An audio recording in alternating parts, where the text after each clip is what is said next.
there's just so much. You're listening to a Mamamia podcast. Mamamia acknowledges the traditional owners of land and waters this podcast was recorded on. Hi, True Crime Conversations listeners. I know you weren't expecting to hear from me today, but I have a very special episode I want to share with you. I recently joined Laura Brodnik and Emily Vernem on Mamamia's entertainment podcast, The Spill, to discuss some of the most powerful true crime documentaries of all time. Since you all share my passion for gripping true crime stories, I couldn't resist sharing this episode with you.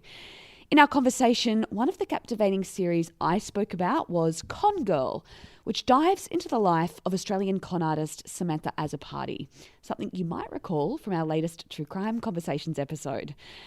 Em also shares insights on two must-see documentaries that you'll definitely want to add to your watch list. Have a listen. Let me know what you think. You can email us at podcast@mamamia.com.au if you have any true crime documentaries you think we should add to our list. Enjoy. And I'll see you next week for another True Crime Conversation.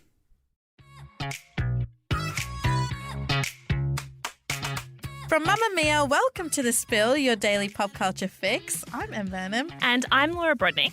And we have a very special Friday episode for you spillers. So last month, Ryan Murphy released a little series on Netflix that you might have heard of called Monsters, the Lyle and Eric Menendez story, which told the true story of brothers Lyle and Eric Menendez, who fatally shot their parents in their Beverly Hills home in 1989. And during the very extensive trial, a lot of information came out about their parents abusing them, really captured international headlines at the time, and that story has really come back into public view.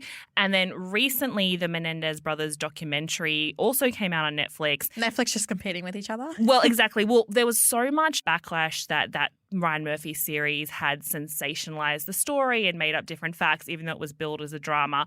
So they had this documentary, which then interviewed both of the brothers in prison, also had new interviews with a family member and their prosecutor. And once again, people are really delving into the whole true crime aspect of this show.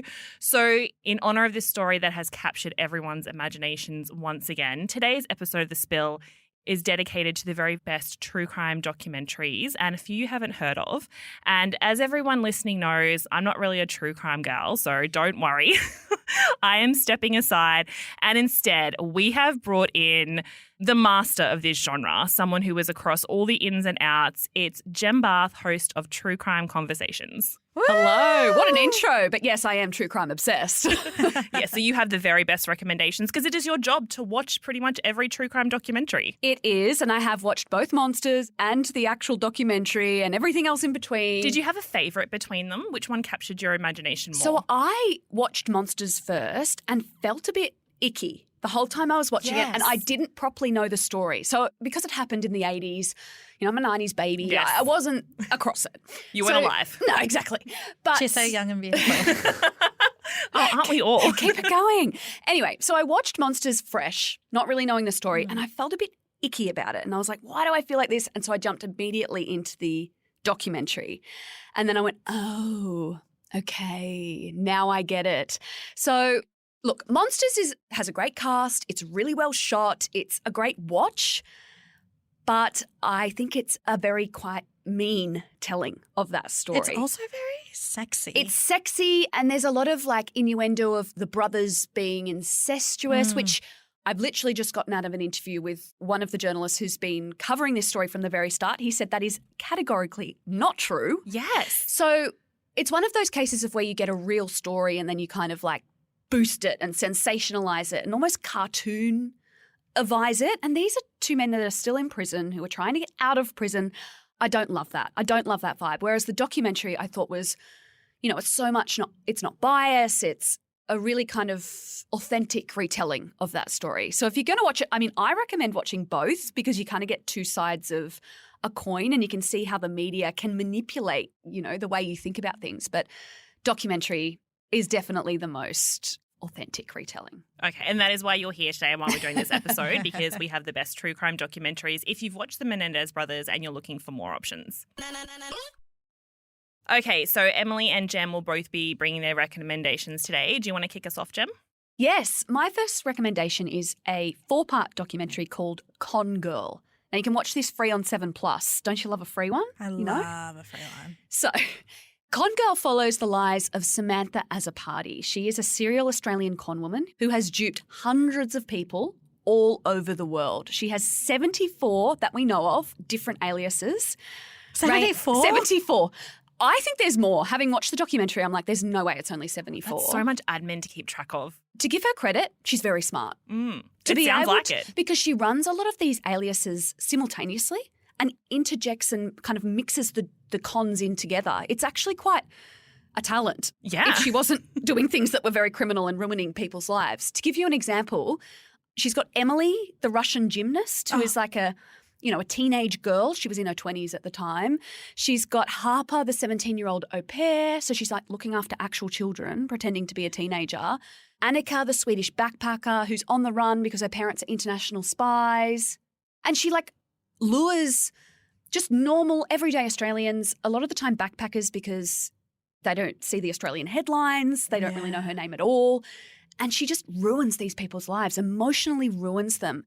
So do you mean meeting them like in person, or is this all done online? No, through it's all fake in accounts? person. Wow. So she puts on the accent and everything?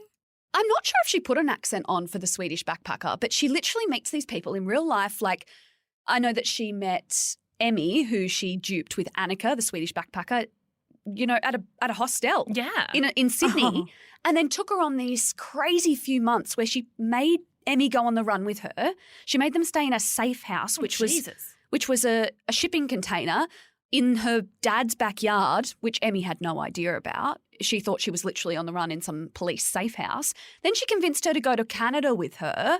And eventually what kind of tripped her up in that ruse was they were at a hostel in Canada and two Swedish backpackers saw that she'd written she was Sweden, so came and spoke to her in Swedish. Right, and she couldn't speak And she back. couldn't speak it back. So eventually her dupes are undone, but often it's years later. There's one dupe where she was in Sydney and she pretended to be a teenage abuse victim, and she went to a home for vulnerable children and they taught her for an entire year how to speak. They taught her for an entire year how to read and write, thinking that she was a 14-year-old abuse victim, and she wasn't. So what was she getting out of this? This is the wild part of it.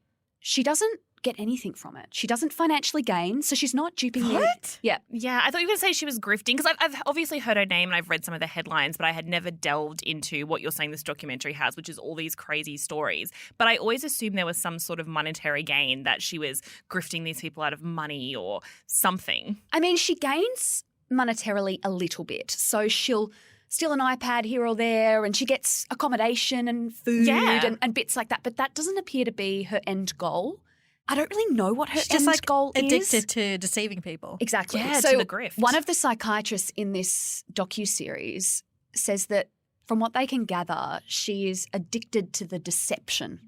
So she's just addicted to lying. And they did kind of look at a few possible diagnoses. So things like multiple personality disorder, Munchausen's, because she does kind of pretend to be sick a lot. Right. And she does, as she gets older and can't kind of act as a teenager anymore, involve children who then she makes them act like they're sick. The reason I'm recommending it is because I've watched a lot of true crime, and this is one of the wildest stories I have ever seen on screen. Because usually when someone is committing crimes like this, it's for a reason, for like gain. They're trying to gain money or fame but I think she's a very sick woman. Like she's obviously got a lot going on. But she's ruining people's lives across the world. The reason that we all don't know her name and her face is because she is very good at avoiding photos and videos. So there's not a lot out there. Whoa. So she's not plastered everywhere like you would think after 15 years of doing this. You know who she sounds like? Who does she sound like, Emily? In that movie, A Simple Favor? Oh, Blake Lively's character. I mean, that was only one main grift, but it does sound like this is like if Ryan Murphy hears about this, he's going to be making a sexy series all about this, and he's going to cast Kim Kardashian. You just know it. I think if this series was on Netflix, it would go off. Absolutely. Because it's so gripping. The way it's told is brilliant. The documentary makers have done an incredible job. It took them 2 years to kind of piece together this story. I've written about Samantha over the years. I've kind of dipped in and out of her story. But because it's so complicated, I didn't fully invest in it. And so watching this 4-part documentary, you properly get to kind of unravel the extent of the crimes, and I feel so much more invested in it because I can finally understand it as much as you can understand someone with 74 aliases. I think everyone needs to watch this. Every Australian needs to watch this. One, so that you don't get duped by Samantha as a party. Yeah. Because she's not stopping. Wait, she's still out there? Oh, yeah. She's in the office right now. She's been to prison multiple times. Do we know what she looks like? Like, would you recognize her? Yes. Okay. We know what she looks like. I'm like, well, Can you just print us out a photo? I will. Especially Emily, because if anyone's going to fall for a grift in It this will be office. me. She's currently in prison, but she's eligible for parole. And she's been in prison multiple times, sometimes for like a year, 2 years at a time. And when she gets out, she does exactly the same thing. She refuses psychiatric help. She does her prison time. She comes back out. She does it again. And she's 36 now. She's been doing it. She's so young. She's been doing it since she was probably early 20s, teenager. So I don't think she's stopping. The only way we stop her is by getting her face out there so that people aren't duped. It's just a fascinating story. I mean, I still don't understand it after watching it, but I just think everyone needs to watch it. It's so well done. Oh, yeah, amazing. On 7 Plus, right? On 7+. Okay, Free. wow. All right, Emily, you going to top that? No way. The look on your face, you look so shaken to your wanna core watch it, right like, now. I want to leave the studio and watch it right now. If you hear a door slam, it's because Em's left the studio. Okay, but what is your true crime documentary recommendation? The first one I want to recommend is one that's probably the most recent out of all of our recommendations. It's called Sweet Bobby and it's on Netflix. I think you guys might have heard of it because it was originally a podcast. The podcast went viral. It was everywhere. And It was quite a few years ago, though. Yeah, it was like the best podcast ever. It is one of the biggest catfishing cases ever. So it's about this woman named Kirat who was catfished for 8 years by a man who she thought was a man. And named this was Bobby. an online one. Okay. This was an online one. That's slightly more understandable. It is so intense because I feel like there's always a bias for people who get catfished. Like there's always a voice in people's heads of like, how could you possibly let that happen? And then you listen to this podcast and watch this documentary. It's just like a one-parter. And you're like, this could have been anyone. Like her life was ruined. It happened throughout her entire 30s. It started in her early 30s. She found out she was catfished when she was 39. Oh, jeez. And now she's just like living this life trying to shine light on like the victims of catfishing. It is so intense. So what happened was Kirat in her early 30s got a friend request from a man named Bobby who she kind of knew because they were both part of the same Sikh community in London. One of her younger cousins, Simran, was dating his brother. So she's like, okay, this is a familiar person.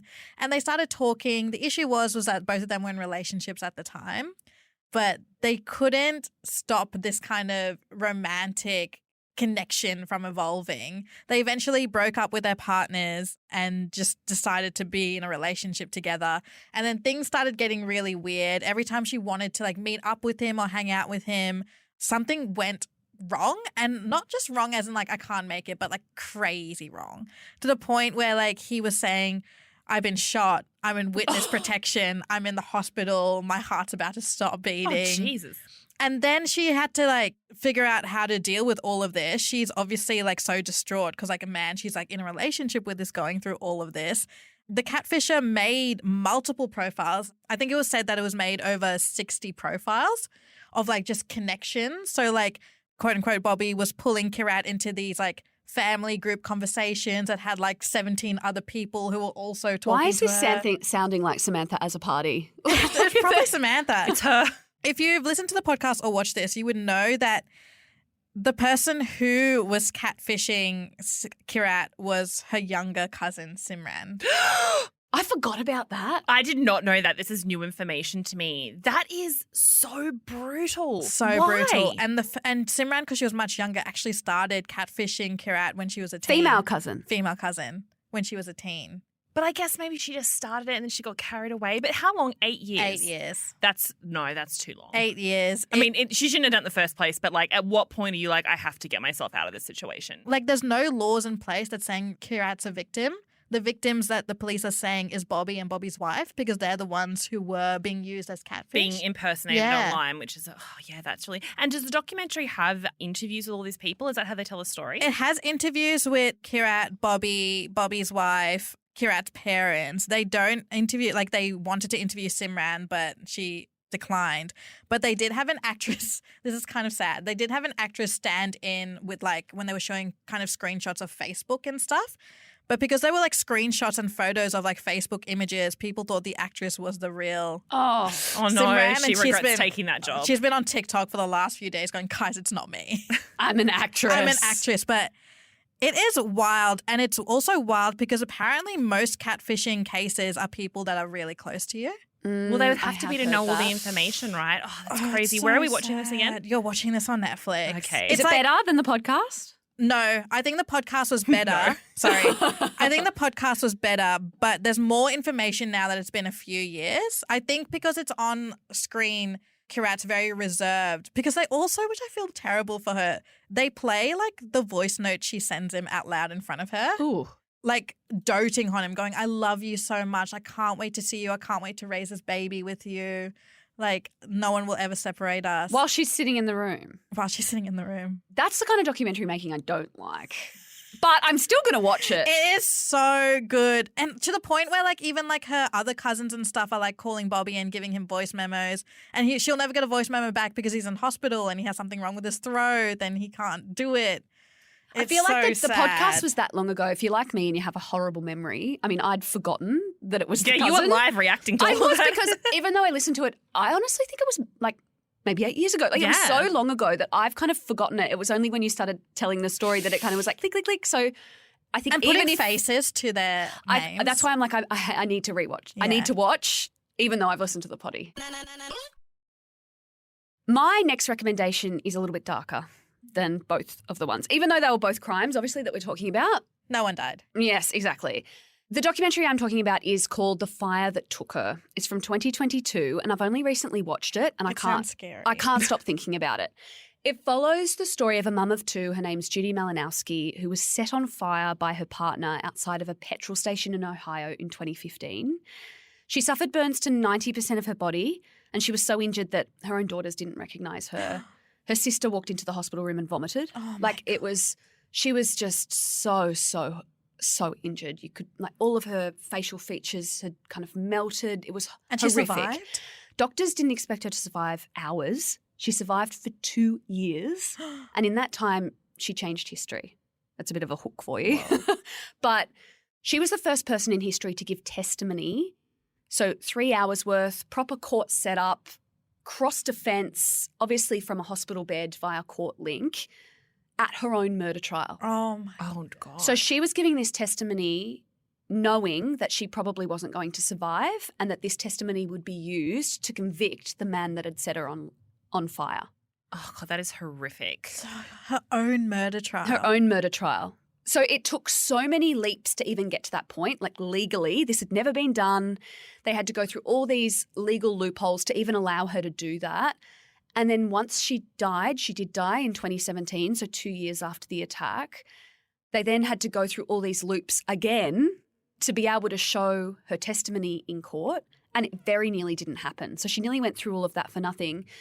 And the documentary maker, I've actually interviewed her, and she was like, it was probably that 3 hours of testimony that was her downfall. Like, it made her so unwell because it took so much effort.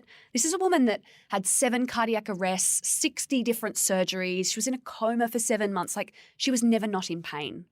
But it's fascinating because, I mean, as someone who works in true crime, I do a lot of stories about women that are murdered by former or current partners. I mean, it happens every week in Australia.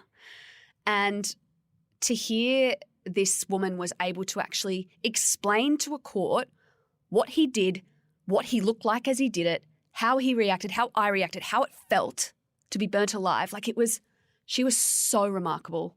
Like, she was doing this. They had to reduce her pain meds so that she could even do it. So she was in so much pain as she did it. It's one of those documentaries that is so sensitively and well made, and telling a story like that, you know, we've just talked about monsters. It's so easy to sensationalize crime, especially in today's world where true crime is like gobbled up by audiences. They absolutely love it.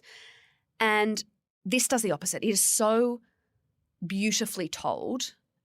And delicately told, and her whole family, like her daughters are involved. And that was one part that I found super interesting. It's the first time I've heard the daughters of a victim speak about the impact on their lives so intimately. The one statement I wanted to say was the youngest daughter gets really, really upset in an interview because she's like, why does the daughter of her killer still get to see him in prison? Like, why is she allowed to see her dad? God. That's not fair. He shouldn't be allowed to see family. I'm not allowed to see mine. Like, that's heartbreaking. And it's not something I'd even thought about. Yeah, exactly. It's just so, so well done. It's a really hard watch, obviously, but I highly recommend it. It's really well done. Yeah, I love what you're saying about it being so sensitively done, because I find that, as you're saying, there are some elements of true crime where the people making it are very desensitized to it, or I feel like it's inviting sometimes people to like revel in someone else's pain when you present it as just entertainment. But I feel like what you're saying here is this one is more of a just this woman put her life on the line to tell this story, and so it's almost our duty to watch it and engage in it and listen to what her words were. So yeah, I definitely need to watch that one. And where can we watch that, Gem? Either Apple or Paramount. Highly, highly recommend. Okay, I have another really intense one. It is true crime. That is the true topic. Crime. We probably should have like broken these up in a different structure, but here we go. So the other one I chose was The Keepers on Netflix. Have either of you watched it? Well, obviously I'm going to say no. 'cause I've No, seen and nothing. I usually have watched Okay. most, so enlighten me. It's not necessarily the best documentary I've seen, but it's the one that has stuck with me the longest and has been ingrained in my brain since 2017 when it came out. Oh, wow, that long. Yeah, Why? it's a lot. Okay. It's a lot. So it explores the murder of a nun named Sister Kathy Sesnick in 1969 in Baltimore. And the longer the series goes on, it's 7 episodes, the bigger the investigation becomes and all of this stuff just starts happening. It goes into a huge investigation into the archdiocese and legal authorities of the entire Baltimore state. So it jumps from like the 60s to the 90s to present day. And Sister Kathy in the 60s was an English teacher and drama teacher at an all-girls school in Baltimore. And it was like one of those schools where like a lot of nuns were teachers and like the principal and like the bigger people like were the priests. And the priest at the school was named Joseph Maskell, and he was also the school's counselor. So Sister Kathy was very close to her students, like all the girls loved her, and she began to suspect that Joseph Maskell, the priest, was sexually abusing them. She said like he would call them to his office during class, like over the speaker, and then when the students returned to class, they apparently were like very quiet, like head down, like just sitting at their desk, not talking to anyone. Her suspicions grew and she began to like ask questions, and then she was murdered.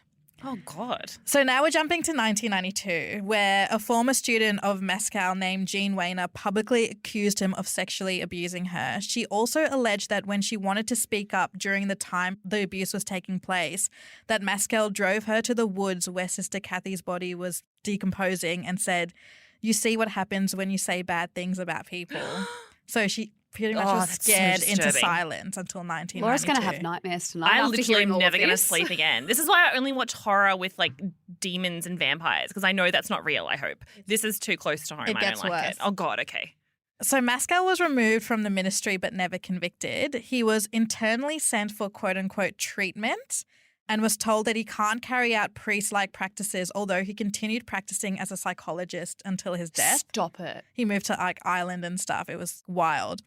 So now it's like the present time, and so much stuff has come to the surface about the connections and power the archdiocese had at Baltimore in the time. It was revealed that Maskell was accused of sexually assaulting a young boy in 1967. The church found out, tried to hide it, which is why they just moved him.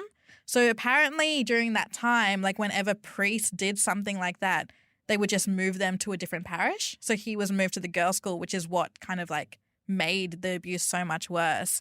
Also, he had so many connections to the police. There have been allegations of other young girl victims coming out saying that the police were involved in some of the sexual abuse and like the attacks. Like they would drive them to the woods and like all of them.